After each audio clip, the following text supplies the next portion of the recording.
देखिए, मेरे हिसाब से जैसे बेहद के ज्ञान से जुड़े, तो बेहद के ज्ञान से तो इसका आंसर बहुत क्लियर कट है कि वर्षा किससे लेते हैं? वर्षा साकारी से लेते हैं। लेकिन यहाँ शिव की बात हो रही है, उस पे भी हम आते हैं। बेहद के ज्ञान के हिसाब से बापूजी ने अपनी हर वीडियो में और लेटेस्ट वीडियो में भी बोला है कि वर्षा वर्षा हमेशा साकार से मिलता है, क्योंकि जो निराकार रूप है वो तो निर्गुण है, मतलब उसके अंदर कोई फीलिंग्स ही नहीं है, कोई भावना ही नहीं है। तो हमारे जो ध्यान से उनको याद भी कर रहे हैं, तो वहां तक तो उनके ऊपर तो कोई असर नहीं हो रहा, क्योंकि निर्गुण है। ठीक है।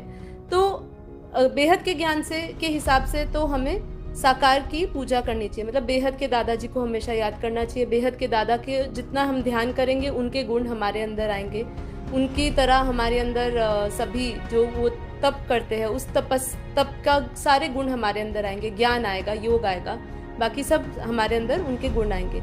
अब जहाँ तक अगर हम इसकी बात करें, अभी जो हमारा ये प्रश्न है आम लोगों के लिए, अब आम लोगों के लिए बात करें तो देखिए, निराकारी जो रूप है वो परम धाम में, जैसे एक ब्रह्मांड का मालिक शिव है।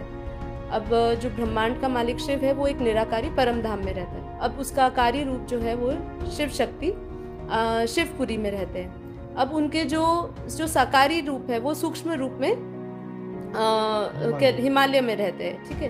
अब बापूजी ने हमें ज्ञान में बताया, ज्ञान के अनुसार, कि जो भी वहाँ पे भक्त जाते हैं तो वहाँ पे जो उनका सूक्ष्म रूप में वहाँ पे है, तो वो लोगों की मनोकामना पूर्ण करते हैं। लेकिन देखा जाए तो शिव में भी आज पावर नहीं है। हम बेहद के ज्ञान के हिसाब से जानते हैं कि शिव में, एक ब्रह्मांड के शिव में 1 से 4 कला की पावर है। ठीक है। तो अब जो धरती पे जितनी भी आत्माएं शिव भक्त है, उनको सूक्ष्म जगत में, जो कैलाश में शिव पार्वती शंकर पार्वती के जो पूरे परिवार सहित रहते हैं, वो लोगों की इच्छा मनोकामना पूर्ण करते हैं। तो जहाँ तक जो मानसरोवर जाते हैं, या जो उनकी पैदल पथ यात्रा पे जाते हैं, तो पथ यात्रा में जाते हैं तो उनको कहीं हद तक मेरा मानना है कि उनको भी उनके भक्ति का फल स्वरूप उनको मिलता होगा।